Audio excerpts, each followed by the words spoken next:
Muy bien, bienvenidos amigos, buenas noches, gracias por conectarse todos ustedes. Hemos llegado al final de nuestra travesía por el camino angosto, nuestro Sermón del Monte, el estudio a profundidad que hemos llevado ya por 5 semanas. Fueron 4 semanas de estudio profundo, una semana de introducción. Entonces, hoy vamos a llegar casi a la parte de la conclusión. Entonces, vamos a revisar todo el capítulo 7, pero el sábado en realidad va a ser nuestra súper conclusión. Entonces hoy vamos a tener algunas ideas como para ir cerrando, pero están todos cordialmente invitados para el día sábado que vamos a tener justo en el Parque Metropolitano. Los chicos del ANJA han tenido el súper reto de estudiar y memorizar todo el sermón. Entonces vamos a poder presenciar también como ellos exponen el Sermón del Monte, pero también vamos a premiarles a ustedes que han sido quienes han atravesado todo el Sermón del Monte con nosotros. Entonces, bienvenidos, muchas gracias por estar aquí, ya va llegando las personas. También para los que van a ver esto después, un saludito.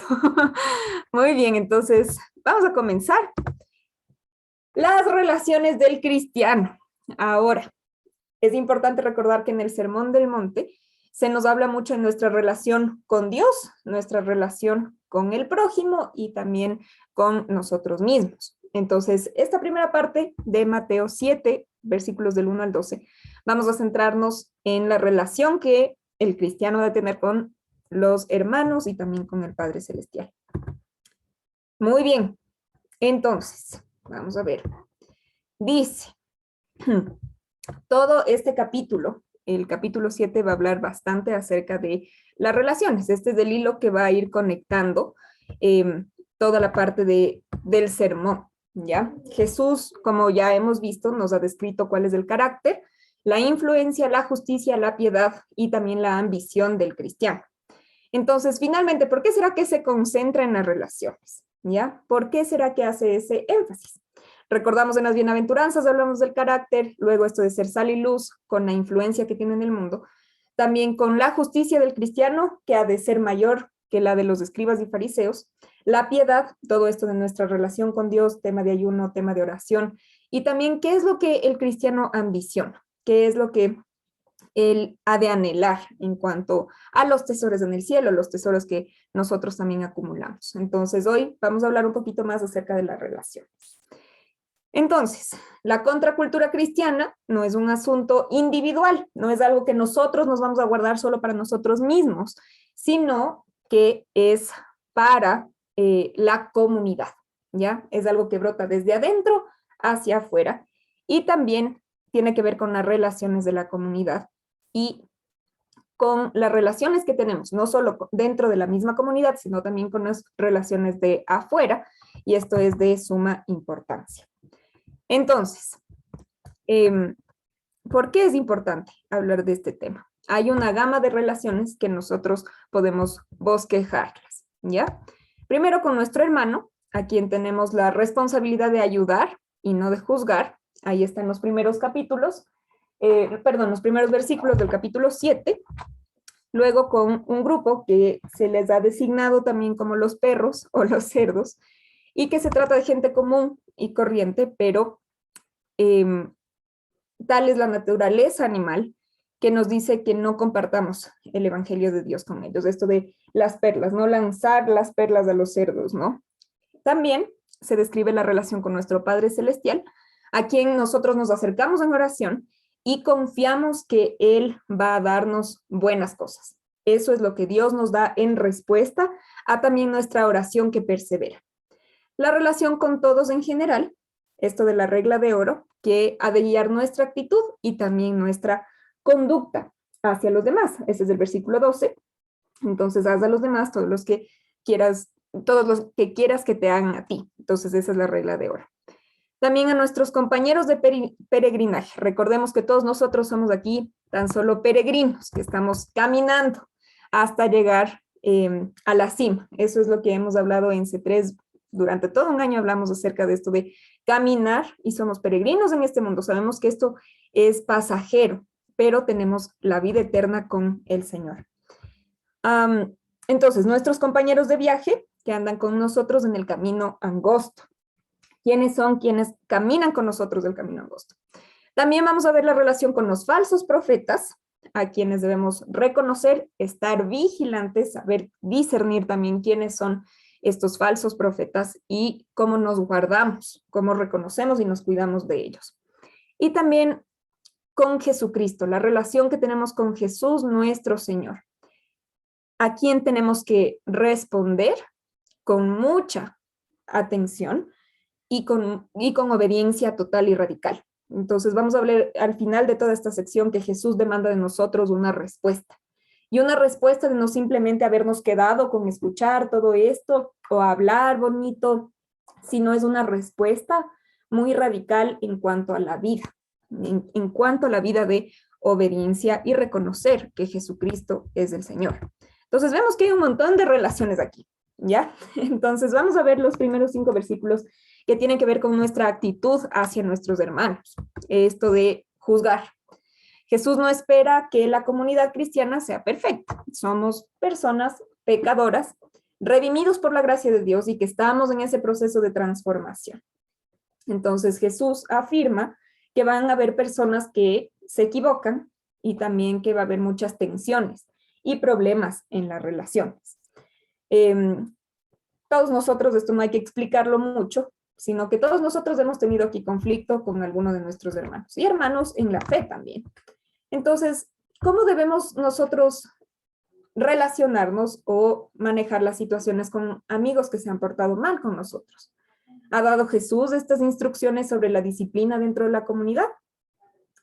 Y sí, y en tal situación se prohíben estas 2 opciones. Luego se recomienda una tercera y una vía mejor y más cristiana, entre comillas, ¿ya? Entonces, ¿cuáles son estas 3 respuestas ante los conflictos que puede haber en la comunidad? Primero, que el cristiano no ha de ser juez. Nosotros no podemos juzgar a los otros. Hay un único juez que es Jesucristo. El cristiano no debe ser hipócrita, ¿ya? Eso también es una cosa de, claro, dices una cosa y haces otra cosa, ¿cómo creemos en tu palabra? Y eso es algo que también vamos a ir desarrollando más tarde, justo de cuánto de nuestras palabras. Y eso habíamos visto también en capítulos anteriores, ¿ya? Y finalmente, el cristiano más bien debe ser un hermano. ¿Cómo son los hermanos? Con los hermanos hay pleitos, pero sobrepasa siempre el amor sobre las relaciones. Entonces, el cristiano no debe ser juez. Vamos a profundizar eso un poquitito. ¿Cómo es esto de que el cristiano no ha de juzgar? Dice, el contexto no se refiere a jueces de las cortes legales, como lo diría Tolstoy, sino más bien a la responsabilidad que tienen los individuos entre sí. Vale la pena aclarar esto de las cortes legales. En varias partes del sermón, muchas veces los asuntos que eran únicamente para las cortes legales se lo llevaban ahí a las relaciones humanas, cuando únicamente era para la corte. Entonces, este contexto no vamos a hablar de los jueces de las cortes legales.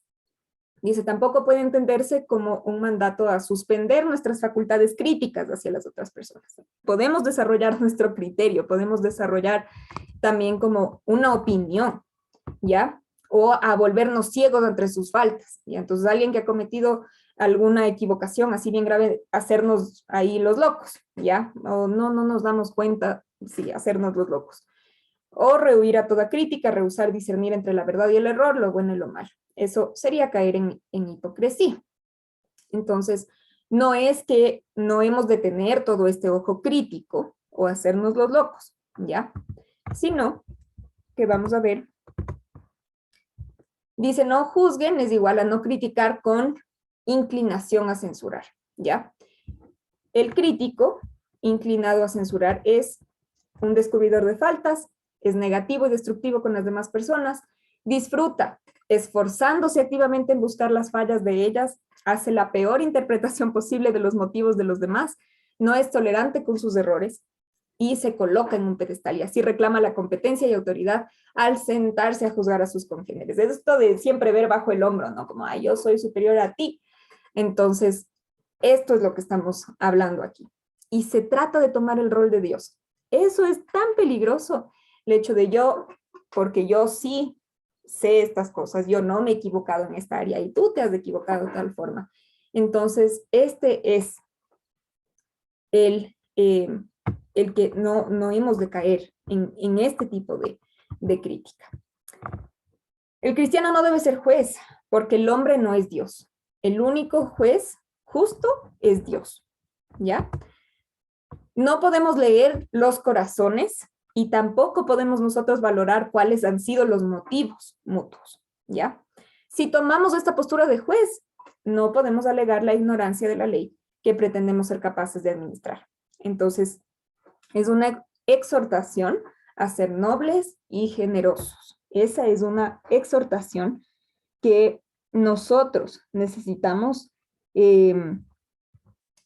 desarrollar, ¿ya? No podemos empezar a juzgar porque somos incapaces de ver hasta nuestras propias faltas, ¿no? Entonces Jesús aquí es bien gráfico cuando habla de la paja y del tronco de la astilla, dice aquí en la NTV. Entonces, nosotros no somos Dios, ¿ya?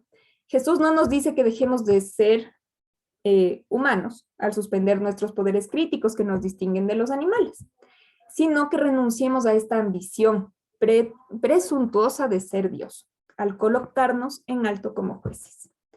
Este es el punto central del asunto, ¿ya? Y el ser humano siempre, siempre, siempre tiene la tentación de ponerse en el lugar de Dios. Queríamos conocer, queríamos ser Dios, eso pasó en el Génesis. Entonces, siempre luchamos también con esto de que muchas veces creemos que tenemos esa autoridad y que conocemos todo y nos ponemos en el lugar de Dios. Segundo punto, el cristiano no debe ser hipócrita. La hipocresía, entonces nos metemos en los pecadillos de otros mientras fracasamos en enfrentar nuestras faltas que son más graves. Entonces le decimos que bestia este man, qué mentiroso que ha sido. Y nosotros pues también somos número uno para la copia. Pero no, yo no estoy diciéndole ahí en la cara, no estoy siendo tan fariseo como sabían decir, en mi colegio sabían decir como, oye, eres un fariseo. Entonces, minimizamos nuestro pecado, nos empezamos a señalar el pecado de los demás y no nos damos cuenta de lo que nosotros mismos tenemos. Como seres humanos somos imperfectos, somos pecadores, tenemos nuestra naturaleza caída y esta es la tendencia que tenemos. Exageramos la falta de los demás y reducimos la gravedad de nuestra falta, ¿ya? Ah, pero el man me engañó a la pelada, yo solo estoy mintiendo en esta situación, les estoy mintiendo a mis papás, ¿ya? Pero lo que hizo él es más grave. Entonces, somos número uno para señalar. Mi abuelito sabía tener un dicho para esto. Decía como, cada vez que intentemos nosotros señalar a otro, recuerda que tienes 3 dedos apuntándote a ti. Señalamos con uno, pero hay 3 que nos está apuntando a nosotros. Entonces, cada vez que tengamos como esa tentación de pensar y en reducir nuestro propio pecado, solo acuérdate que hay 3 dedos que a nosotros mismos nos señalan. Así que eso es heavy, amigos. Muy bien. También se presenta esta inclinación a censurar. Es un vicio farisaico de exaltarnos a nosotros mismos a costa de desacreditar a otros. Es un medio muy barato de obtener superioridad moral. Entonces es como, ya vemos la falta de luz, no somos capaces de reconocer eso. Y digo, bueno, yo no he pecado de esa manera. Podré tener mis otros pecados, pero yo no he pecado así. Es una manera de ponernos nosotros en pedestales, ¿ya? En su lugar, hemos de aplicarnos una norma, por lo menos tan estricta y críticamente como la aplicamos a otros. Con la misma vara que mides, serás medido, ¿ya? Entonces, hay varias frases filosóficas justamente de eso de cuán estrictos somos con nosotros mismos. Si somos estrictos con los demás, ¿estamos siendo de la misma forma estrictos con nosotros mismos? ¿Cómo estamos midiendo nuestra actitud moral? Entonces, ¿estoy siendo hipócrita? Esa es una pregunta que ha de confrontarnos también. Si nos examináramos a nosotros mismos, Dios no nos juzgaría de esa manera. Entonces, 1 Corintios 11:31. Habiendo primero sacado la viga de nuestro propio ojo, imagínense esto, es gigante, ¿no? Imagínense una viga, es una comparación ahí, una paja con con la paja de tu ojo, con el tronco, ¿ya? Una paja, un tronco o una astilla con la viga, ¿ya? Dice, si es que lográramos sacar esa viga de nuestro propio ojo, entonces estaríamos en condiciones de ver claramente para quitar la paja del ojo del hermano, ayudando humilde y mansamente a quien ha errado. Entonces, ¿cuál es la viga de cada uno? ¿Cuál es el mega tronco que tienes ahí en el ojo? Que cuando lo hayamos retirado, ahí sí, con pincitas, sacarlo del hermano, ¿ya? Luego, punto número 3, el cristiano debe ser un hermano. Es una responsabilidad fraterna el uno hacia el otro. Esto es algo que hemos repetido en C3, que nosotros todos somos hermanos, ¿ya? Somos hermanos y Jesucristo es el hermano mayor, Jesucristo es el maestro y Jesús nos invita, todos somos hijos de Dios, entonces todos somos hermanos. ¿Cuál es la actitud que yo tengo hacia mi hermano? ¿Ya? Jesús condena la crítica a otros cuando no ejercemos una hacia nosotros mismos, ¿ya? Y no a la crítica como tal. Entonces, cuando tenemos todo este aire de superioridad y nos creemos mejores y hacemos las cosas con desprecio y nos ponemos en el lugar de Dios, eso es lo que Jesús está condenando. Jesús condena la corrección a otros cuando no nos hemos corregido a nosotros mismos, no a la corrección como tal, ¿ya? Siendo tan críticos con nosotros y tan nobles y generosos con los otros, entonces nos encaminamos a cumplir la regla de oro que está en el versículo 12 del capítulo 7. Muy bien, ahora vamos a ver nuestra actitud hacia los perros y hacia los cerdos. Muy bien, dice, no todos se muestran agradecidos con la crítica y la corrección dada bajo los parámetros anteriores, ¿ya? Dice, aquí hay animales con ciertas características que Jesús está utilizando. Entonces, los perros y los cerdos. Los perros, callejeros, vagabundos, pulgosos, ordinarios, que estaban buscando en la basura cualquier alimento. Y los cerdos eran totalmente inmundos para los judíos, era algo prohibido totalmente. Y están felices en el lodo revolcándose, ¿ya? Lo santo y las perlas, en cambio, estas imágenes que Jesús está usando, tiene que ver con el reino de Dios, la salvación y el evangelio. Vamos a ver. Entonces, estos perros y cerdos son personas que han rechazado el evangelio, luego que han tenido la oportunidad de oírlo y recibirlo. Entonces, vemos en varias porciones en Hechos, si ustedes se van a investigar un poquito, y ahí pueden, ahí va la propaganda, ahí pueden revisar también el proyecto Hechos que lo hicimos hace un par de años. Entonces, en Antioquía los desecharon, en Corinto los judíos se opusieron y también blasfemaron, en Roma los líderes judíos rechazaron el evangelio. Entonces, una vez que han escuchado el evangelio y que uno ha estado ahí como predicando, enseñando y todo, y definitivamente hay total una oposición o total un rechazo, es como, ok, no va más, ¿ya? No lancen sus perlas a los cerdos. Son situaciones excepcionales. Nuestro deber es ser pacientes y perseverar con otros, así como Dios lo ha hecho con nosotros. Este también podría ser como un eco de los evangelios, cuando reciencito vimos igual en Mateo, Mateo capítulo, sobre la misión de la iglesia, Mateo capítulo 10, que decía esto, sacúdanse el polvo de sus sandalias, si es que en esa casa no han sido recibidos. Entonces es como que tiene mucho que ver con esta aceptación del evangelio. Pero no es que nos vamos a dar por vencidos pues a la primera, ¿ya? Entonces eso tiene que ver con los cerdos y los perros.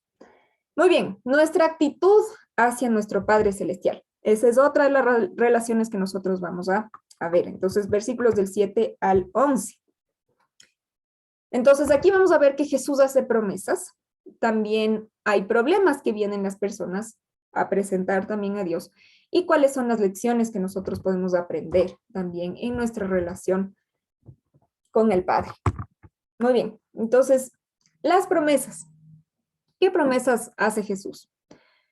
Las promesas van a estar muy ligadas a mandatos directos, ¿ya? ¿Cuáles son estos mandatos? Pedir, buscar, llamar.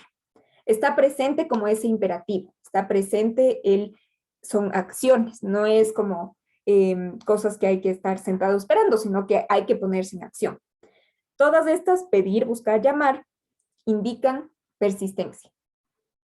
Perseveramos, insistimos y también en la NTV va a decir sigan pidiendo, sigan buscando, sigan llamando. Entonces, todo este proceso de perseverar y que nos expresa también un continuo, ¿ya? Sus promesas se expresan en declaraciones universales, como vemos en el versículo 8. Pues todo el que pide recibe, todo el que busca encuentra, y a todo el que llama se le abrirá la puerta. Va a haber un cumplimiento va a haber una respuesta, y esa es la promesa, que va a haber una respuesta a esta persistencia.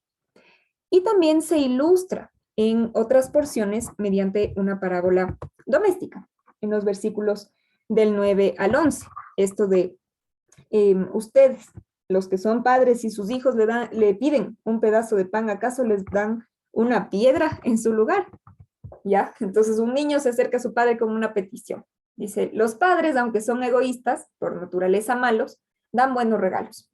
Si nosotros como seres humanos, siendo malos, teniendo esa naturaleza pecadora, podemos dar cosas buenas, piensen en sus papás, ¿ya? Sus papás no son perfectos, mis papás no son perfectos. Y ellos aún así están dando cosas buenas a sus hijos. Te dan educación, te dan alimento, te dan un abrazo. Ellos te dan cosas buenas también. ¿Cuánto más Dios que está en los cielos? ¿Cuánto más Dios que en esencia es bueno? Que Él no tiene maldad alguna, que Él no tiene esta naturaleza de pecado que nosotros tenemos. Primero, Dios nos ha permitido ser sus hijos y cuando venimos a Él en oración, recordando que Él es infinitamente bueno y misericordioso, el Abba, Padre, que nosotros repetíamos y cantábamos también en Romanos, esto de papito querido significa Abba, Padre. Nuestras oraciones también se transforman. Y eso se liga también en cómo Jesús enseñó a orar en el capítulo 6. Padre nuestro, que estás en el cielo. Padre nuestro. Y todo este sermón ha repetido el Padre Celestial, su Padre Celestial. Entonces Dios nos ha concedido ser hijos y cuando venimos a Él en oración, Él responde también. ¿Cuáles son los problemas que presentan entonces los hombres? Primero, que la oración es impropia.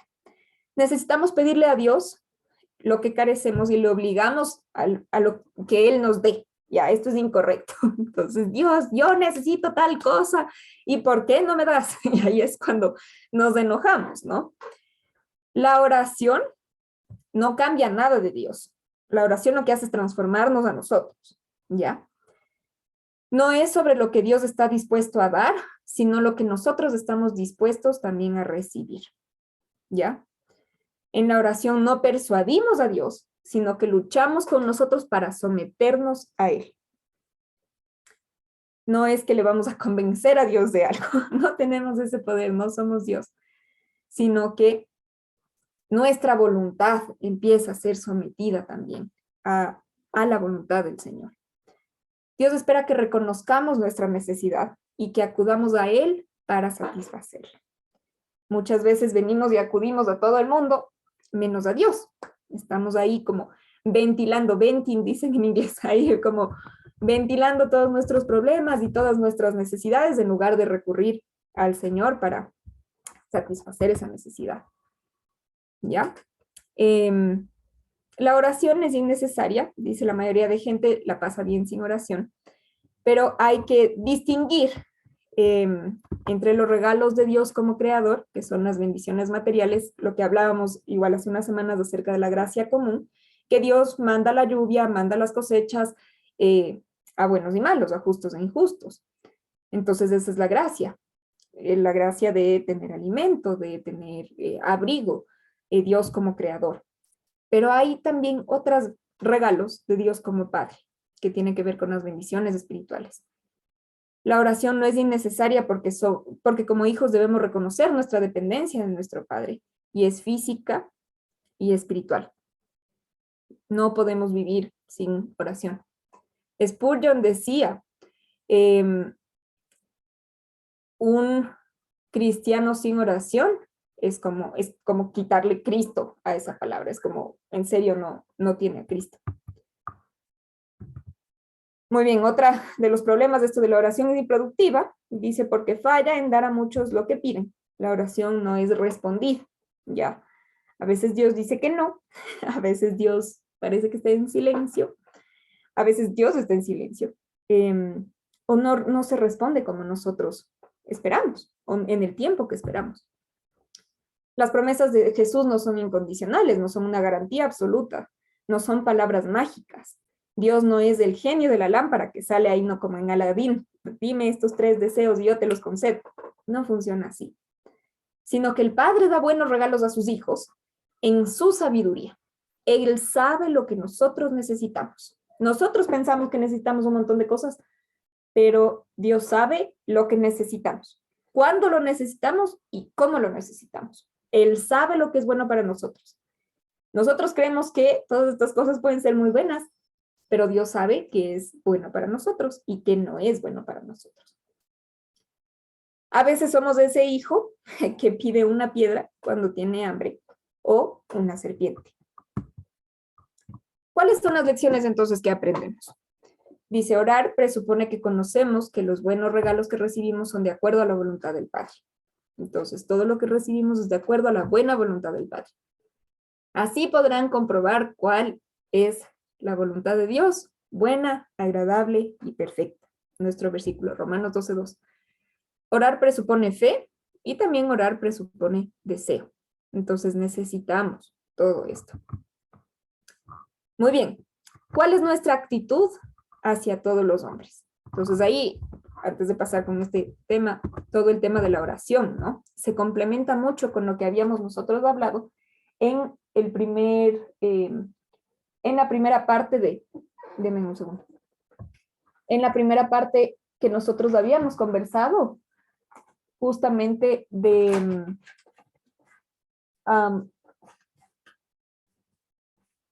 la primera parte de la oración, ¿no?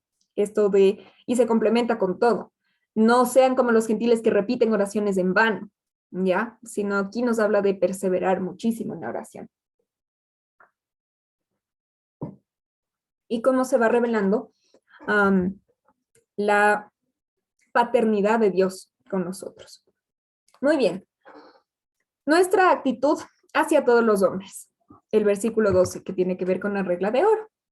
No hagas a otros lo que no quieres que hagan contigo. ¿Ya? Es una máxima negativa. Todo está en negativo. No, no.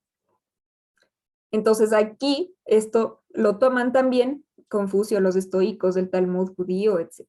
¿Ya? Y haz a otros lo que quieres que hagan contigo. Esta es una máxima positiva. Entonces todo está en positivo. Haz a otros los que quieres que hagan contigo. Y esto indica mucha trascendencia. Transforma nuestras acciones. Es un principio de extensa aplicación. Es una expresión práctica del amor cristiano. Entonces aquí vemos también otra gran diferencia con no hagas a otros los que no quieres que hagan contigo, pero aquí nos dice haz a otros lo que quieres que hagan contigo. Entonces Jesús siempre es tan contracultural, ¿no? Entonces trasciende esto nuestras acciones. Muy bien. Entonces, vamos a ver esta parte. Denme un segundito. Ok, ahí vamos. Vamos a ver entonces que desde el versículo 13, el sermón empieza a concluirse. Parece que empieza la parte de aplicación o conclusión. Todo lo que hemos visto alrededor de estos 3 capítulos empieza ya a llegar a su final. Y aquí se va a poner un mayor énfasis en elegir. ¿Qué es lo que tú, como discípulo de Jesús, vas a elegir? ¿Vas a elegir el reino de Dios con todos sus valores y principios que acabo de explicar, diría Jesús? ¿O vas a elegir el reino de Satanás? ¿Vas a vivir en medio de la cultura que reina o vas a ser parte de la contracultura cristiana? ¿Qué es lo que tú vas a elegir? Y Jesús va presentando varias alternativas. Va a presentar 2 caminos, 2 maestros, 2 excusas, 2 cimientos. ¿Ya? 2 caminos, el ancho y el angosto, 2 maestros, los falsos y los verdaderos, 2 excusas, las palabras y las obras, y 2 cimientos, la arena y la roca. Eso es lo que vamos a ver ya casi en la conclusión del sermón. Entonces tenemos una elección que no podemos evitar. Vamos a ver cuál es el camino fácil y cuál es el camino angosto. Y espero que todos nosotros estemos caminando el camino angosto, el camino que es difícil. El camino fácil, hay mucho espacio para diversidad de opiniones, laxitud moral, es una senda de tolerancia, no hay restricciones, no tiene frenos, no tiene límites de pensamiento o conducta. Comamos y bebamos que mañana moriremos. ¿Ya? Está lleno de superficialidad, también como del amor propio, como yo primero, todo yo, el egocentrismo, no se requiere de ningún esfuerzo. ¿Ya?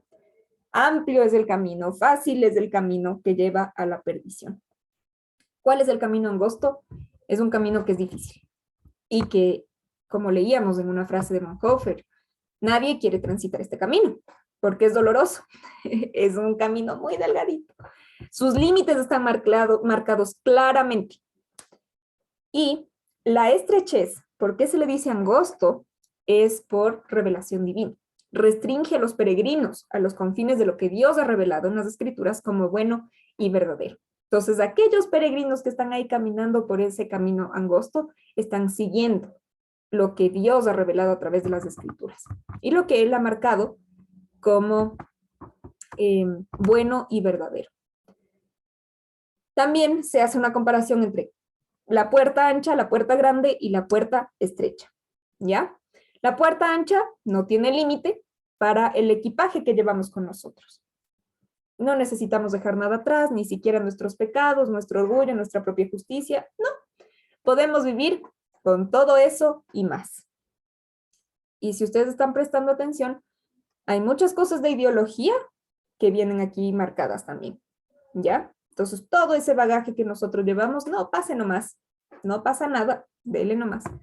¿Cuál es la puerta estrecha? Hay que buscar la puerta estrecha. Y también hace esta comparación, es tan estrecha como el ojo de una aguja, ¿ya? Para entrar por ella, hemos de dejar todo. Nuestro pecado, nuestro egoísmo, la codicia, aún la familia y los amigos si es necesario. Se entra hacia ella uno por uno.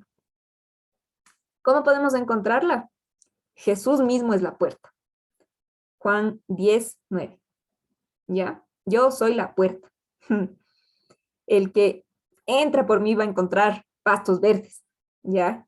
Vamos a estudiar también en Juan, más adelante en el año, justamente cómo Jesús utiliza estas distintas ilustraciones para describir quién es Él. Yo soy el camino, yo soy la puerta, yo soy el buen pastor. ¿Ya? Todo nos señala a Jesús. Absolutamente todo nos está señalando a Jesús. Y la una lleva a la perdición, la otra lleva a la vida. La perdición, la destrucción, estar lejos de todo lo bueno, separados, apartados totalmente de Dios, destruidos. Y son muchos los que pasan por el camino ancho, por la puerta ancha. La senda es amplia y fácil, es la vía pública, concurrida, atestada de peatones de toda clase. Imagínense las Naciones Unidas en hora pico y todas las personas que caminan ahí cruzando por las Naciones Unidas. Así, imagínense eso. Todo el mundo está apurado, todo el mundo está ahí sin límites, sin nada. Y ahora piensen en el camino más chiquitito que ustedes han tenido que recorrer. A veces que toca ir como pasito a pasito. Ese es el camino que lleva a la vida eterna, a la comunión con Dios. Y esta es la vida eterna, que conozcan al único Dios verdadero. ¿Ya? Comienza aquí, pero se perfecciona en el más allá. Se perfecciona en la nueva creación. Vivimos en una tensión entre la creación y la nueva creación. Y estamos siendo transformados hasta allá. En ella, nosotros vamos a compartir su gloria y hallamos esta perfecta realización como seres humanos en el servicio desinteresado a Él y a nuestros pares. Y somos pocos. Es un movimiento con poquitos. ¿Ya? Uno a la vez. ¿Qué vas a elegir? Esa es la pregunta. ¿Ya? Ahora voy a cambiar rapidísimo de presentación Mientras tanto pueden estirarse. Pueden estirarse, amiguitos. Tomen agua, yo voy a tomar más yogur. El yogur con arrope de mora. Muy bien. Ya. El Señor Jesús concluye el Sermón del Monte con un pasaje de aplicación que penetra el corazón. Pasa de los falsos profetas a los falsos profesantes, de los maestros insanos a los oyentes insanos. Nos estamos acercando ya a la conclusión, amigos. Lo están logrando, lo estamos logrando. Todo esto tiene que atravesarnos el corazón. Si esto no nos mueve, yo no sé qué más nos puede mover. Vamos a pasar a los versículos del 15 al 20. Todo, desde el versículo 13, todo va a tener que ver con elección. ¿Qué eliges? ¿Qué eliges? ¿Qué eliges? Y estos son ecos de Deuteronomio. Recuerden que Mateo hace muchísimos énfasis y paralelos con los primeros 5 libros del Antiguo Testamento. Entonces van a ver que resuena un montón todas las partes que Moisés decía en Levítico, en Deuteronomio. Entonces en Deuteronomio hay una gran invitación. Elige pues la vida, ¿ya? Entonces te he dado a elegir entre la vida y la muerte. Elige pues la vida. Entre los capítulos del 28 hasta el 31. Y Jesús nuevamente nos pone esa lección radical. La puerta ancha, el camino fácil, o la puerta estrecha, el camino estrecho. Y ahora también nos va a dar varias elecciones más. Vamos a ver el peligro de los falsos maestros, falsos profetas. Dice, versículo 15, ten cuidado. Jesús empieza con ten cuidado. En las otras partes del sermón empezaba con bienaventurados, han oído que se dice, y luego empieza también con mandatos. Entonces ahorita es una advertencia. Jesús nos empieza a advertir acerca de los falsos maestros o los falsos profetas que ya existían. Entonces estos falsos o pseudo maestros, todo tiene que ver con estos maestros del engaño, ¿ya? ¿Cuál es ese personaje? Es Loki, ¿no es cierto? Loki en Marvel, que es el maestro del engaño, ¿ya? Entonces, acuérdese un poquito de eso. Quizás no es la mejor analogía, pero pueden acordarse un poco de eso. Vamos a ver que existen muchos en el Antiguo Testamento y también en el Nuevo Testamento. Y Jesús también pone en la misma categoría también a los saduceos y fariseos, que eran estas como sectas del judaísmo y que siempre estaban ahí discutiendo con Jesús, ¿no? Entonces, va a haber falsos profetas, falsos apóstoles, falsos maestros. ¿Cuáles son los profetas? Los falsos profetas, los que pretendían tener inspiración divina. Dios me ha dicho que, ¿ya? Los falsos apóstoles pretendían tener autoridad apostólica. Eso vamos a ver en el libro de los Hechos, por ejemplo, cuando Pablo escribe en Primera de Corintios, también que muchos venían como, yo tengo esta autoridad, que había sido dada específicamente para los apóstoles, para los discípulos de Jesús. Y ahora en nuestros tiempos hay muchas personas que se autodenominan apóstoles, ¿ya?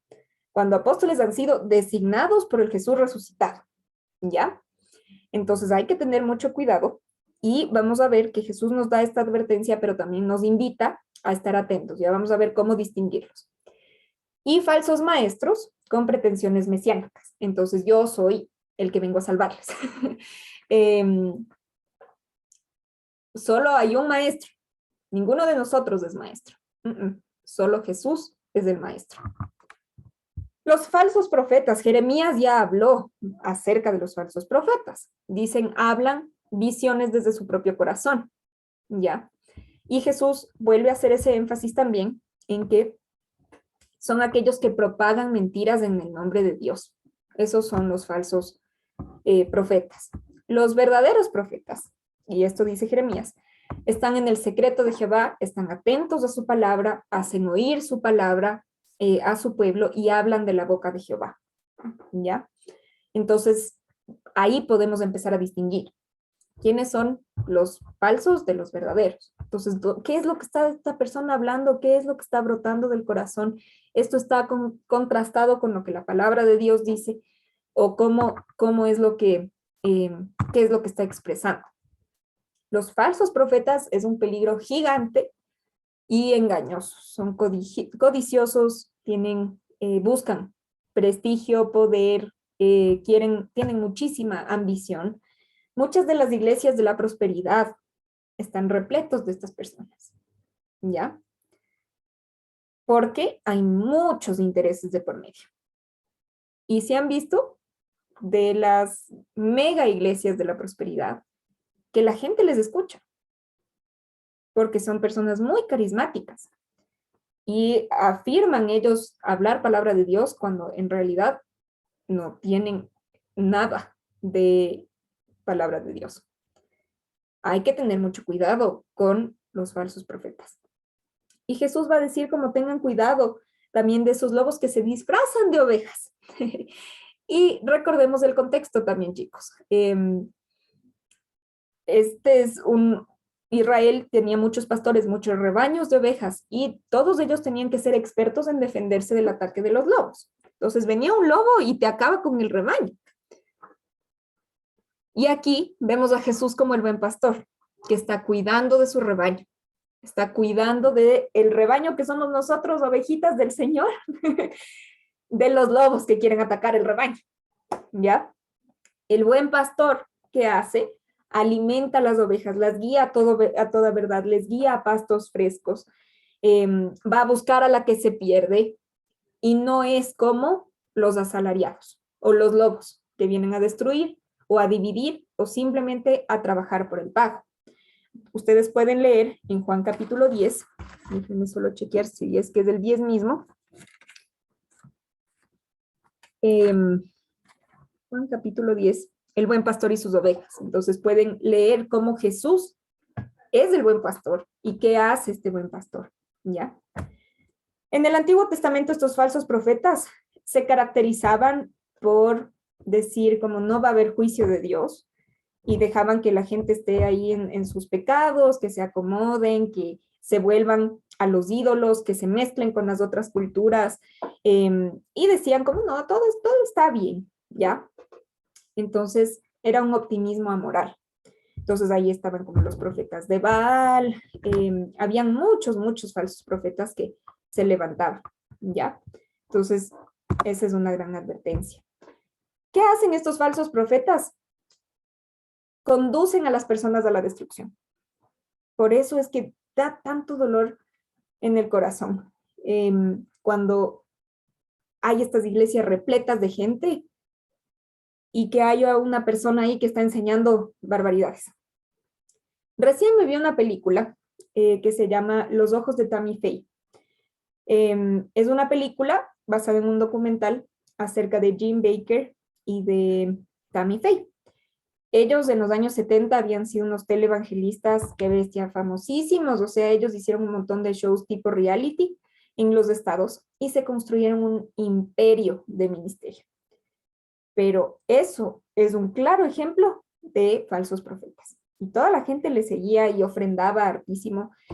Y él había sido, ambos, o sea, había sido terrible todo lo que hicieron. Entonces, si quieren, se animan a ver esa película, a mí me dio cosa ver esa película, pero es muy bien lograda, ¿no? Y nos ayuda también a discernir ciertas realidades. El peligro, simulan ser maestros de la verdad, ¿ya? Entonces está simulando las intenciones ahí vestido de cristiano, porque los cristianos son un pueblo crédulo. Por eso, amigos, necesitamos aprender a leer la Biblia, necesitamos orar por dirección del Espíritu Santo y no ser un pueblo crédulo, ¿ya? Necesitamos pensar nuestra fe. Pensar es también creer. No es porque nos falte fe, es porque si esto es lo más importante, es la realidad más importante en nuestra vida, es aquello a lo que tenemos que nosotros pensar. No podemos creer todo lo que nos dicen. Hay que pensar. Sean transformados mediante la renovación de su mente. ¿Ya? No podemos ser considerados así como, estos cristianitos que no piensan, estos cristianitos que no, sí, les dices nomás cualquier cosa y se creen o escuchan o no se informan o creen la primera cosa de las noticias. No, tenemos que investigar, tenemos que buscar, estar participando. ¿Qué están diciendo en la universidad? ¿Qué están diciendo en las noticias? ¿Qué está pasando? ¿Qué está pasando en nuestra cultura para así hacer contracultura? ¿Ya? Estos falsos profetas, ¿qué hacen? Utilizan lenguaje muy ortodoxo, fingen piedad, tienen todos sus títulos pomposos que yo soy graduado en el seminario tal o todos los títulos académicos, ¿no? Y lamentablemente pueden leer también la situación de Rabbi Zacarías, uno de los apologetas más respetados de muchísimo tiempo. Y él llenaba estadios y tenía todos sus libros acerca de apologética y había tenido una vida muy fuerte a escondidas de situaciones sexuales, de acoso sexual, y es algo tan doloroso porque decimos como esta persona, o sea, a esta persona le creíamos todo lo que decía. Así que, como dirían las abuelitas, caras vemos, corazones no sabemos. Y eso es Jesús lo que nos está advirtiendo. Tengan cuidado, estén alertas, estén en guardia, oren por discernimiento, lean la palabra. No dejémonos, no podemos dejarnos como engatusar o atrapar por los encantos, o mira qué inteligente, o por todos sus doctorados, o por las distinciones eclesiásticas. No. Hay que preguntarnos, a ver, ¿esta persona es una oveja o es un lobo? No encontré un lobo en los iconos, es un perrito aquí, pero es un lobo, ¿ya? ¿Es una oveja o es un lobo? ¿Ya? Entonces, ¿y cómo hacemos eso? Estudiando por ti mismo la palabra. Esa es la única forma. Por ti mismo.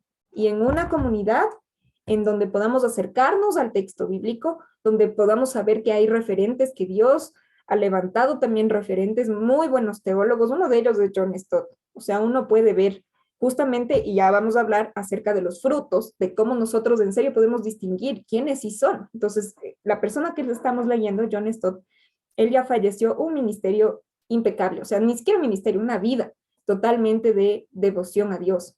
Entonces, hay muy, muy buenos referentes, pero lo más importante es que tú mismo te acerques a la palabra y tú mismo escudriñes las escrituras, ¿ya?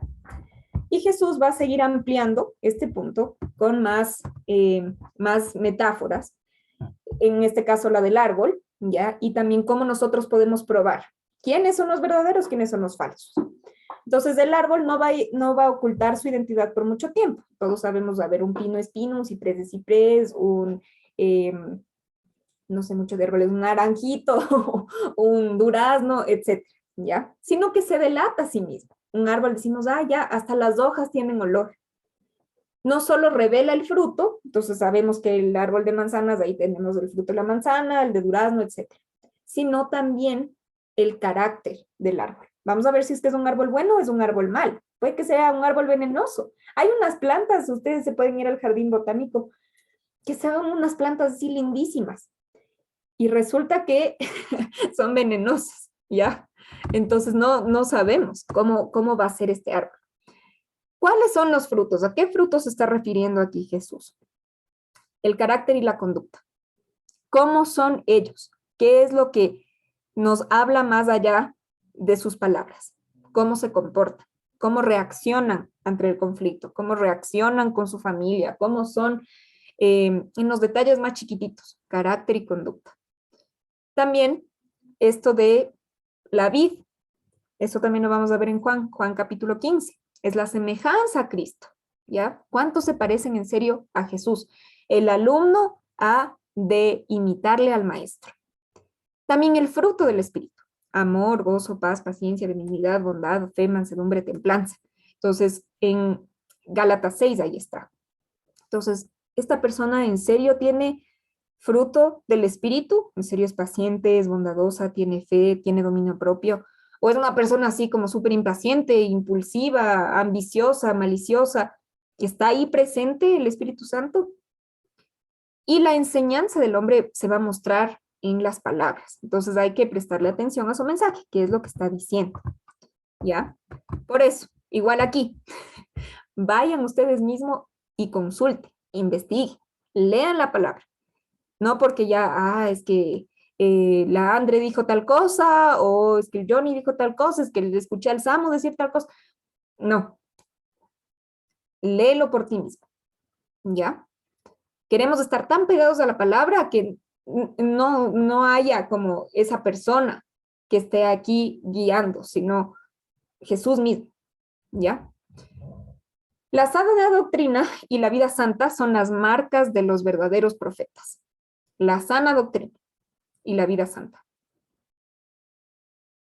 En la escuelita de predicación, la Isla Chili no, me puede corregir si estoy mal, leemos bastante acerca de cómo se predica, cómo se expone la palabra de Dios. Y dice, más que cualquier cosa que vayas a decir, es tu propia vida. Es una vida de integridad, una vida de sumisión al señorío de Jesús. Entonces, es una vida santa la que nos manda Jesús a tener. Y que Él mismo nos capacita para eso, gracias a Dios. Y también estos maestros, justamente esto que tienen, convocan a mucha gente, tienen grandes seguidores, la influencia, ¿no? El efecto que causa en sus seguidores. Los falsos maestros, los falsos profetas van a causar mucha división. Por eso hay cantidad de iglesias que se dividen. Divisiones de impiedad. Los verdaderos, en cambio, lo que producen en los seguidores es fe, amor, piedad. Eso se ve en las comunidades de los seguidores de estas personas. Va a tomar tiempo conocer como qué tipo de fruto y distinguir, perdón, si es que es un fruto bueno o es un fruto malo, ¿ya? Ojo, no hay que andar de cazadores de herejes. Ese no es el llamado que está haciendo Jesús, de, vamos a ver quién sí es un verdadero profeta, quién sí es, quién no es. No hay que estar cazando herejes, ¿ya? Sino que hemos de estar alertas y vigilantes. Ok. Y vamos a los últimos versículos. Mateo 7, del 21 al 27. La elección radical. ¿Qué vamos a hacer con todo esto? Esa es la gran pregunta. Hay una demanda radical. Jesús nos enfrenta consigo mismo, ¿ya? No todo el que me dice Señor, Señor. Voy a decirle y le voy a responder, no te conocí, apártate de mí, hacedor de maldad. Jesús empieza a confrontarnos consigo mismo. Y hay una elección radical entre la obediencia y la desobediencia. Hay una entrega incondicional que se nos llama hacer de mente, voluntad, y también una entrega de total nuestra vida a la enseñanza de Jesús. Y vamos a ver que hay una demanda en cuanto al conocimiento verbal, los peligros de únicamente quedarnos en las palabras bonitas, no todo el que me dice Señor, Señor, y del conocimiento intelectual, de dónde hemos nosotros construido nuestra vida. Entonces, el peligro de una confesión únicamente verbal, entonces del versículo 21 al 23, dice hacer lo que decimos, lo que confesamos verbalmente acompañado de obediencia, ¿ya? Hay que acompañar de obediencia todas nuestras palabras. Este título de Señor es un título divino, que es igual a Jehová. En el Antiguo Testamento eso era hasta impronunciable, ¿no? El nombre de Jehová totalmente santo y sagrado. Y Señor es el equivalente, ¿ya? Confesamos con nuestra boca. Jesús es el Señor. Y Pablo va a hacer también sus énfasis, ¿no? Si creyeres en tu corazón y confiesas que Jesús es el Señor, pues serás salvo, ¿ya? Y también es una confesión pública. Pero aquí Jesús también nos cita cuáles serían esos extremos de expresión verbal. La profecía, el liberar demonios y también los milagros. Entonces, pero no profetizamos en tu nombre, no hicimos liberaciones en tu nombre, no hicimos milagros en tu nombre. Dice, en el día del juicio, entonces Jesús aquí empieza a hablar también de los últimos tiempos. Estas personas ponen énfasis en el nombre en el cual han ministrado. Aseguran que lo han hecho en nombre de Cristo, y lo han confesado abierta y públicamente, han profetizado, liberado, sanado, hecho milagros. No hay necesidad de dudar de la verdad de su pretensión, porque hasta los falsos profetas hacían señales y prodigios, ¿ya? Los falsos profetas también hacían muchos, muchos milagros. Pero Jesús les va a responder, nunca les conocí, apártense de mí, hacedores de maldad. Han usado el nombre de Jesús libremente y sin restricciones, y el nombre de ellos era desconocido para Jesús. Imagínense, esta parte es súper fuerte, ¿no? Entonces, yo no te conozco. Imagínate que Jesús llegue a decir eso. Y la razón, ¿por qué Jesús dice esto? Porque hay una profesión de fe, están confesando la fe de forma verbal, pero no moral, es decir, no en acción, ¿ya? Todo palabras muy bonitas y todo, pero nada, nada, nada, nada. Nada como en conducta, ¿ya? Señor, señor, pero nunca se han sometido a su señoría, ¿ya? No han dicho como Jesús en serio es el Señor de mi vida, el dueño de mi vida. Y tampoco han obedecido la voluntad del Padre, ¿ya? A Jesús no le impresionan las palabras piadosas, ortodoxas, sino que Él pide pruebas de nuestra sinceridad mediante buenas obras de obediencia, ¿ya? No todo el que me dice Señor, Señor, sino el que hace la voluntad de mi Padre. Y ese es otro gran tema de conversación que no nos vamos a meter ahora, de cuál es la voluntad del Padre. Quizá Jesús lo resume en dos cosas. Amar al Señor tu Dios con todo tu corazón, con toda tu mente, con todas tus fuerzas, y a tu prójimo como a ti mismo. El amor, así como Jesús nos ha amado, que nosotros también podamos amar a otros. Y vamos con el peligro de un conocimiento únicamente intelectual. Mateo 7, del 24 al 27. Hay varios contrastes, ¿ya? Los versos anteriores nos hablan del contraste entre lo que fue dicho y lo que fue hecho, ¿ya? Ahora vamos a ver entre lo que fue oído y lo que fue hecho. El oír y el hacer. El obediente y el desobediente. El sabio y el insensato. La roca y la arena. Vamos a ver que este pasaje, y para eso nos sirvió el método 741. Espero que todas sus Biblias estén muy pintadas de colores para reconocer justamente estos contrastes, ¿ya? La fachada de las casas es igual. Quizá tenían el mismo techo, las ventanas, todo por afuera se veía muy bonito, pero el fundamento, los cimientos, es lo que marca la diferencia totalmente radical. Y el cimiento es algo que no se ve, ¿ya? Entonces vamos a ver que hay esos contrastes. ¿Cómo eso se aplica en nuestra vida de discípulos? Los cristianos, hay cristianos genuinos, hay cristianos fraudulentos, que lucen semejantes, ¿ya? Ambos parecen estar construyendo vidas cristianas. Aquí la diferencia no es entre los cristianos de los no cristianos. La diferencia es entre los mismos cristianos, entre tú y yo, ¿ya? ¿Qué tienen en común quienes me oyen estas palabras? Todos nosotros estamos escuchando las palabras de Jesús. Eso tenemos en común. Leemos la Biblia, asistimos a la iglesia, escuchamos el sermón, vamos a C3, etc. La diferencia es si es que hacemos lo que oímos. Esa va a marcar la diferencia entre todos nosotros. Y esa es la diferencia que Jesús está marcando aquí. ¿Ya? Entonces, entre cristianos es esta diferencia. Ni las palabras, no todo el que me dice Señor, Señor, ni el conocimiento, el sabio y el insensato, sustituyen a la obediencia. La diferencia es la obediencia. No sirve de nada escuchar las palabras de Jesús, estudiarlas como lo hemos hecho durante 5 semanas, memorizarlas como todos los de Langham se están aprendiendo de memoria, hasta que nuestra pobre cabeza esté explotando ahí de teología y de enseñanza, sino la diferencia y lo que sirve es que hagamos lo que decimos y hagamos lo que sabemos.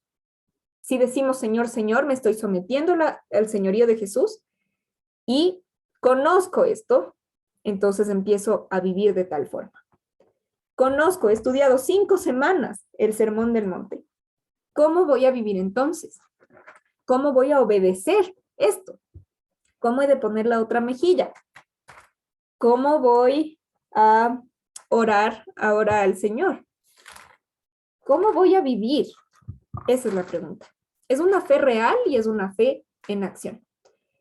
El señorío de Jesús es la realidad más importante en la vida. ¿Es Jesús tu Señor? Cuando uno acepta entre comillas, cuando uno hace la oración de fe, dice, Señor, dice Jesús, por favor, sé el Señor de mi vida. Eso implica en todas las áreas de nuestra vida, todas las áreas. En nuestras relaciones, en nuestros sueños, en nuestro trabajo, nuestras finanzas, en las partes oscuras que no nos gusta de nosotros mismos. Jesús es el Señor. ¿Quién está gobernando tu vida? El Sermón del Monte trata de cómo se vive en el reino, y en este reino hay un rey. Y si somos ciudadanos del reino, hemos de someternos al gobierno de este rey, porque Él sabe lo que es mejor para nosotros. ¿Está siendo Jesús el Señor de toda tu vida? ¿Qué área de tu vida falta rendir el señorío de Jesús? Ojo, la salvación es por fe, como vimos totalmente en Romanos del año pasado. La salvación es por fe, pero quienes oyen el Evangelio y profesan esa fe, obedecen y su fe se expresa en obras, ¿ya? Entonces es la fe que se está expresando también en obras. Y de esto, Santiago, quiero animarles de que después de haber terminado el Sermón del Monte, ustedes pueden leer Santiago. La carta de Santiago tiene 5 capítulos. Va a ser muchísimo eco del Sermón del Monte. Y aquí Santiago va a intentar desarrollar mucho más acerca de esto de la fe y las obras. ¿Cuáles son las conclusiones? No vamos a concluir totalmente vamos a dejar varias ideas centrales y cimentadas, vamos a hacer un pequeño resumen, pero más de eso vamos a hablar el sábado. Les voy a leer una parte del libro que nos ayuda a refrescar. Y con esto estamos cerrando. ¡Ah, se movió! Un momento, amigos.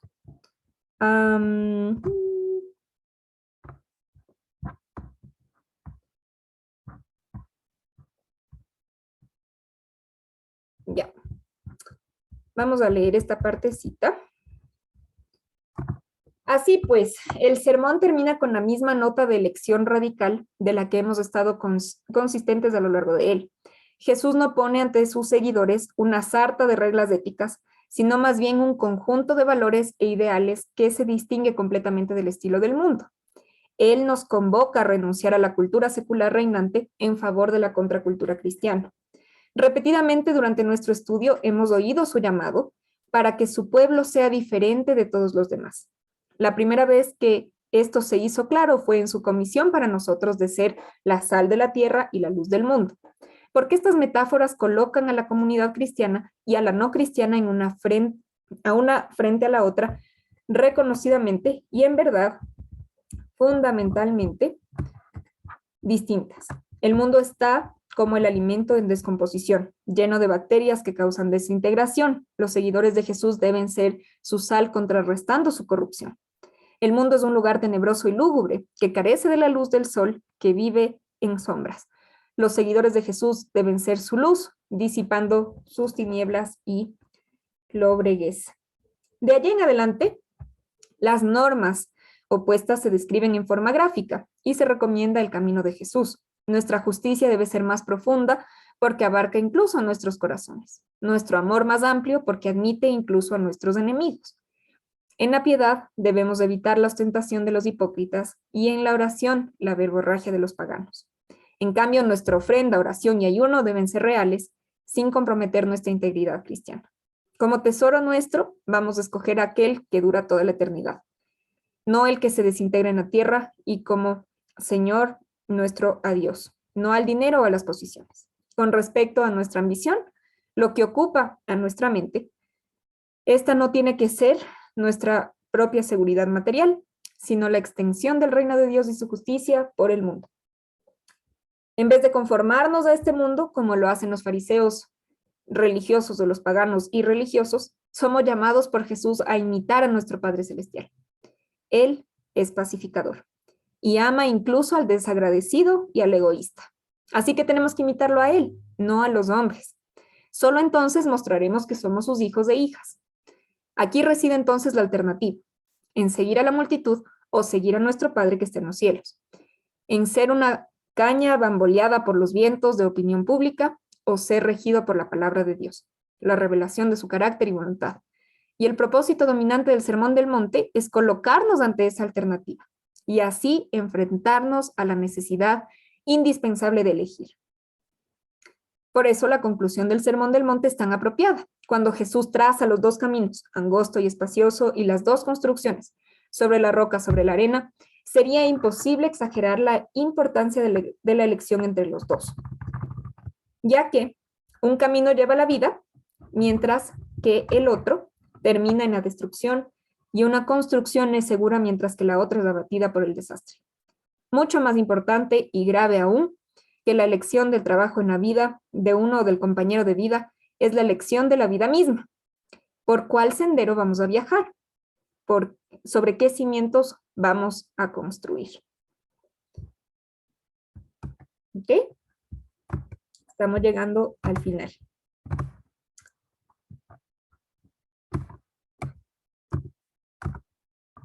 ¿Qué es una invitación? Jesús no pone ante sus seguidores una sarta de normas éticas, sino un conjunto de valores e ideales que son totalmente distintos al mundo. Somos convocados a renunciar a la cultura reinante para vivir la contracultura cristiana. Es un llamado a ser diferentes. Tienes la posibilidad de elegir. Nadie te está obligando a nada. Y puedes elegir. Y elegir la vida. Y elegirlo a Él. Y elegir caminar el camino angosto con Él. Oremos, amigos. Padre, gracias. Gracias porque tú eres nuestro Padre Celestial. Gracias porque tú reinas y porque nos invitas a tu reino. Señor, que tu palabra transforme nuestros corazones, que podamos elegir la vida, que podamos elegirte a ti, que podamos elegir todos los días caminar por el camino angosto. Gracias porque tú vas delante de nosotros. Gracias porque tú has caminado el camino angosto y porque nos invitas, Señor, a seguir tus pisadas. Señor, que cada uno de nosotros podamos someternos a tu señorío, a tu gobierno, a decirte, sí, Señor, tú eres el Señor de nuestras vidas. Y que podamos obedecerte, que podamos amar, Señor, como tú amas. Y que podamos perseverar como Cristo perseveró. Señor, que este sermón esté en nuestros corazones, esté en nuestras mentes todos los días. Que cuando lo volvamos a leer y a releer, tú sigas, Señor, con tu Espíritu Santo, transformándonos. Padre, que nuestra familia, que nuestro trabajo, que la universidad, que nuestras relaciones con nuestros hermanos en la iglesia, con nuestros amigos, con las elecciones que vayamos a tomar, que todo sea un reflejo de cómo se vive en el reino. Que en serio, Señor, podamos ser contracultura, que podamos vivir la contracultura cristiana, que podamos ser sal, que podamos ser luz. Gracias porque nos llamas hijos tuyos y ayúdanos a comportarnos como hijos. Perdónanos, Señor. Perdónanos cuando nos hemos puesto de jueces, cuando nos hemos dejado engañar, cuando hemos lastimado a nuestros hermanos, cuando nos hemos puesto hasta en esa posición de Dios. Perdónanos, Señor. Gracias porque tú tienes también misericordia de nosotros y porque tú nos conoces. Señor, que venga tu reino, que se haga tu voluntad en la tierra como en el cielo. Y ayúdanos, Señor, a caminar junto a ti el camino angosto y a hacer contracultura cristiana. Oramos en el nombre de Jesús. Amén.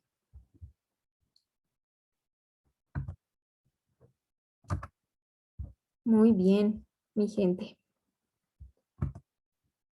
Mm,